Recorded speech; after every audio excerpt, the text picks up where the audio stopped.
बाबा, एक बात पूछने का था तुमसे। बोलो बेटा। जिंदगी उथल पुथल हो गई है, ठहराव लाने के लिए थोड़ा टाइम मांगता है। वापस पैरों पे खड़े होने के लिए मेरे को आपकी मदद चाहिए, इसलिए काय पाहिजे?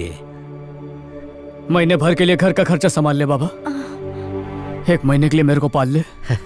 अरे बस इतनी सी बात, मैं सब संभाल लूंगा। कस्तूरी मैडम, कौन है? आपसे बात करनी है। मैं पकिया का दोस्त अरविंद है। मुझे नहीं मिलना, जाओ। मैडम, मेरे दोस्त की मौत का और आपका कोई भारी कनेक्शन है, उसको जाने बिना जाऊंगा नहीं यहाँ से। आप दरवाजा खोलती है कि तोड़ डालूं मैं इसे? आपकी कंपनी के प्रोडक्ट्स मेरे बेटे को अच्छे लगते हैं। होम डिलीवरी हो सकती है? एड्रेस बोलिए, हो जाएगा मैडम। पाटलिपुत्र, गोरेगांव। सिद्धू, अंदर जाके खेलो ना, कितना तंग करते हो। आ गए आप? बहुत पंक्चुअल है। हेलो पकिया, कैसे हो पकिया? मैडम,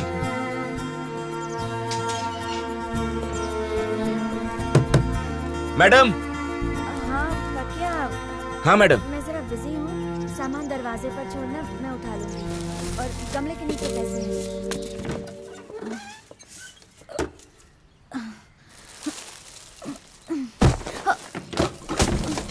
मैडम, मैडम, क्या हुआ मैडम? आप ये सामान किसके लिए मंगवाती हैं? आपका बेटा तो मर चुका है, हर तरफ कैमरा लगा हुआ है। अपनी हालत तो देखो, आखिर ये चल क्या रहा है? मुझे बताओ, नहीं तो मैं पुलिस के पास जाऊंगा। मेरे हस्बैंड की अचानक एक्सीडेंट में मौत हुई। मेरे पास मेरे जीने की एक ही वजह थी, और वो था मेरा बेटा सिद्धू। उसे संभालते हुए खुद को भी संभालने लायक हो गई, लेकिन ये खुशी के दिन ज्यादा नहीं टिके। वो धीरे धीरे बीमार रहने लगा। मुझे लगा नॉर्मल बीमारी है। डॉक्टर ने सीटी स्कैन करवाया।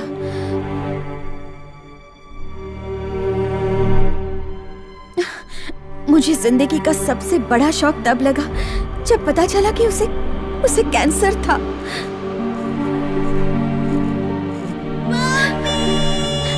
सिद्धू,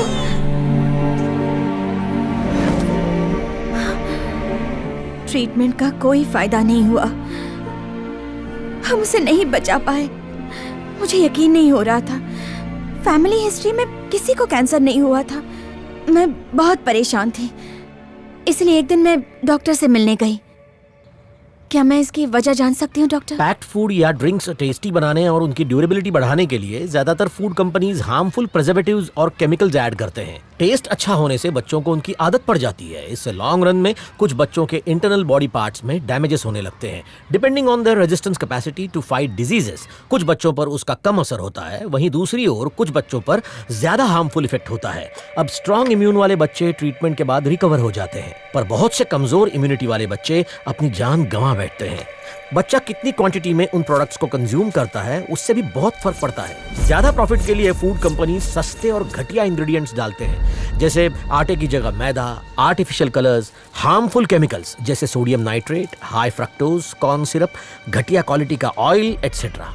आपके बच्चे का रेजिस्टेंस पावर लो था। लंबे समय तक जंक फूड और पैक्ड ड्रिंक्स कंज्यूम करने की वजह से उसे कैंसर हुआ। ज्यादातर फूड कंपनीज ना तो गवर्नमेंट के सेट गाइडलाइंस और रूल्स फॉलो करती है, ना ही बिजनेस एथिक्स। ह्यूमन वैल्यूज से उन्हें कोई सरोकार नहीं। पेरेंट्स को अपनी जिम्मेदारी समझनी चाहिए। बच्चों को जंक फूड से दूर रखना चाहिए और उन्हें घर का खाना ही देना चाहिए, वही सेहतमंद है। दुनिया में सबसे ज्यादा कैंसर पेशेंट्स जिन देशों में हैं, उनमें हमारे देश का नंबर 2 है। कितने दुख की बात है, हमारी नई पीढ़ी फास्ट फूड की शिकार हो रही है, उसकी वजह से मर रही है। अपने बच्चे के असली कातिल को सजा दिलवाने के लिए मैंने सैफरन कंपनी के ऊपर केस कर दिया। आपके पास क्या प्रूफ है कि सैफरन कंपनी का प्रोडक्ट खाने से बच्चे को कैंसर हुआ है? स्कूल में कुछ गलत खाया होगा, या खाने पीने में प्लास्टिक का इस्तेमाल करता होगा, या फिर हो सकता है आपकी सिंथेटिक साड़ी की वजह से हुआ हो। सबूत ना होने से कोर्ट ने मेरा केस डिसमिस कर दिया। कोई मेरा साथ देने वाला नहीं था। तब मैंने फैसला किया कि मैं खुद सबूत इकट्ठा करूंगी। फिर मैं भी सैफरन के ही प्रोडक्ट्स खाने लगी, वही जहर जिसे खा के मेरे बेटे को कैंसर हुआ था। मैं सैफरन के प्रोडक्ट्स का पर्दाफाश करके रहूंगी। अपने ब्लड सेल्स में होने वाले बदलाव को मैं पूरी तरह से ट्रैक कर रही हूँ। पर इसके रिजल्ट्स आने में 4 महीने तो लग जाएंगे। शायद तब तक मैं इस दुनिया में ना रहूं। और इसीलिए 24 घंटे मुझ पर नजर रखने के लिए मैंने कमरे में CCTV कैमरे लगाए हैं। सैफरन के प्रोडक्ट्स एक स्टोर से होम डिलीवरी करवा रही हूँ। आज पहला दिन।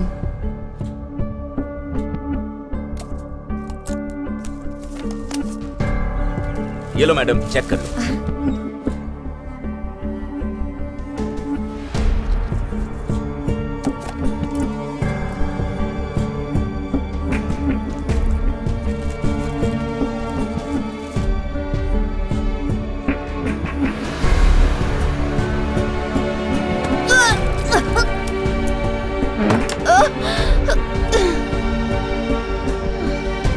आज पहला दिन। अब मैं नहाने जा रही हूँ। बाथरूम में खाना नहीं है, पर किसी को शक ना हो इसलिए बाथरूम में भी कैमरे लगवाए हैं। क्या ये सबूत काफी होंगे? मैडम, मैं एक गली का गुंडा था मैडम। मैंने बहुत से खून होते हुए देखे हैं, लेकिन आपका इस तरह खुद को मारना मैं नहीं देख सकता मैडम। मैं आपकी हर तरह से मदद करूंगा।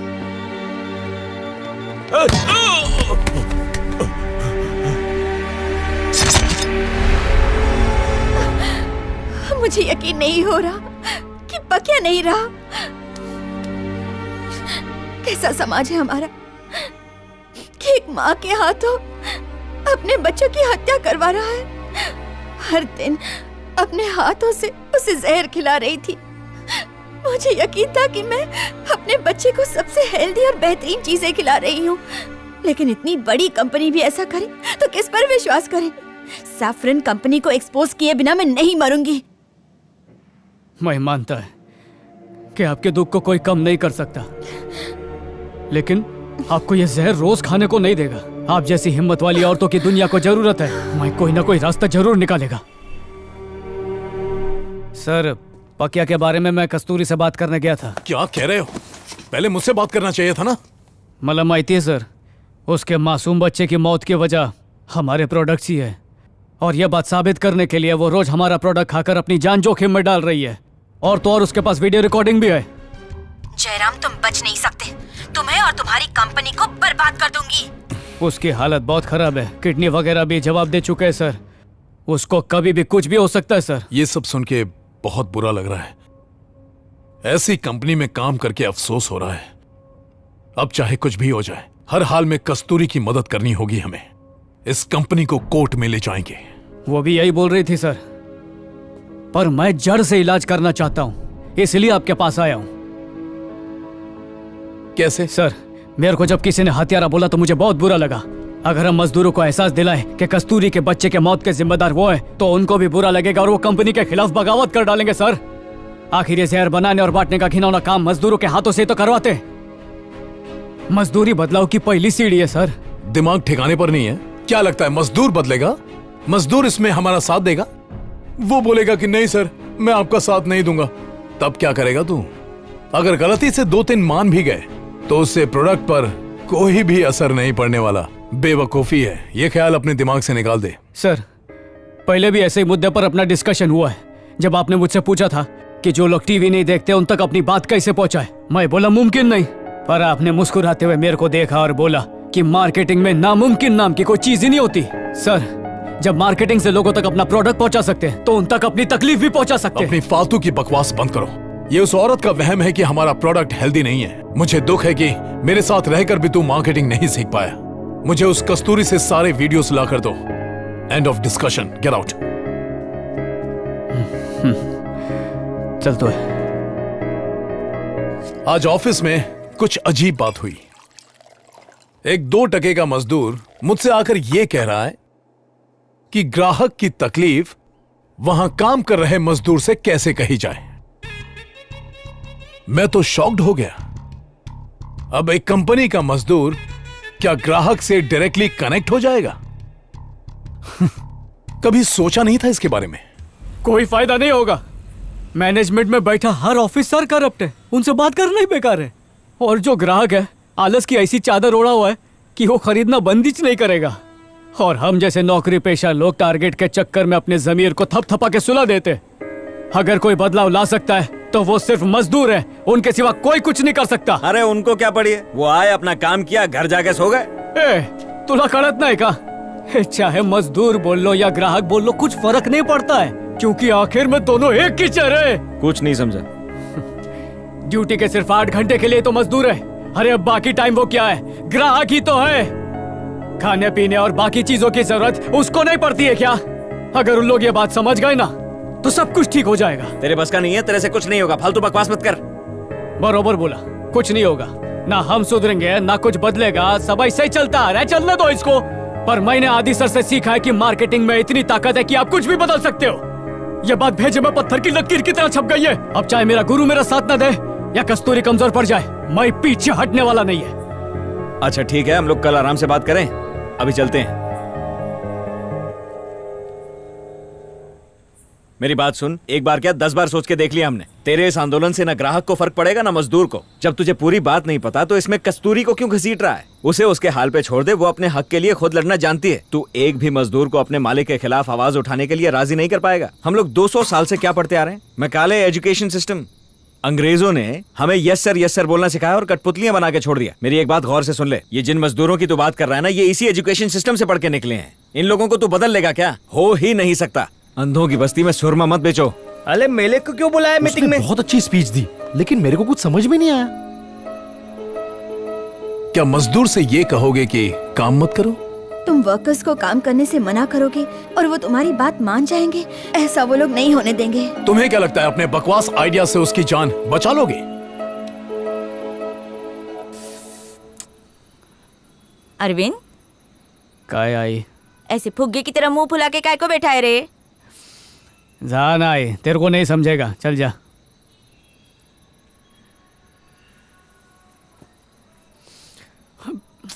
आई बेटा, उधर से मैं तुम लोगों की बातें सुनी। अगर तू मेरी बात का बुरा नहीं माने तो एक सलाह दूं। तुझे ये बात बताते हुए बड़ा अजीब लग रहा है, पर मैं तेरे को बताएगी। जब तू 2.5 साल का था तब से मैं लोगों के घर के बर्तन मांज रही है। मेरा हर प्रकार के लोगों से पाला पड़ा। कुछ आदमी लोग मेरे ऊपर बहुत ही गंदी नजर डालते थे। उनसे मुझे घिन आती थी कि जिन लोगों को मैं अपना मालिक मानती थी वो लोग कितने नीच है। पर मैं काम से जी नहीं चुराई, ईमानदारी से काम किया। उनमें से एक आदमी ने जानबूझ करके मेरे बदन को छूने की भी कोशिश की। मैं अंदर से एकदम कांप गई। तब मैंने सोचा मुझे अपने काम के प्रति वफादार रहना चाहिए, ना कि अपने घिनौने और गंदे मालिकों के प्रति। जब मैंने उसे घूर के देखा तो वो डर के मारे कांपने लगा। उसके बाद कभी मेरे सामने नहीं आया। वो मुझसे बुरी तरह डर गया, लेकिन मुझको काम से नहीं निकाला। उसको लगा मैं ये बात उसके माँ बाप को, बीवी को, अड़ोस पड़ोस में सबको बता दूंगी। इसी बात के डर से जब मैं काम खत्म करके जाती थी तब वो घर में आता था। पता ही इससे क्या हुआ? वो मेरी पहले से भी ज्यादा दिल से इज्जत करने लगा। जानता है तुझे ये सब क्यों बता रही हूँ? अगर तू तेरा काम वफादारी से करेगा ना तो तेरा कोई भी कुछ नहीं बिगाड़ सकता। तेरा बॉस भी कुछ नहीं कर सकता, तेरा बाल भी बांका नहीं कर सकता। वो हम जो पगार लेते हैं ना, वो अपने खून पसीने और मेहनत की लेते हैं। किसी के तलवे चाटने की और जी हुजूरी करने की पगार नहीं लेते हम। बेटा अरविंद, कुछ गलत कहा मैंने? आई का है साला? आई बोलना बेटा। मेरी प्यारी आई, इतने दिन तक कहाँ थी तू? अरे क्या कमाल का आइडिया दिया मेरे को, मैं सब समझ गया हूँ।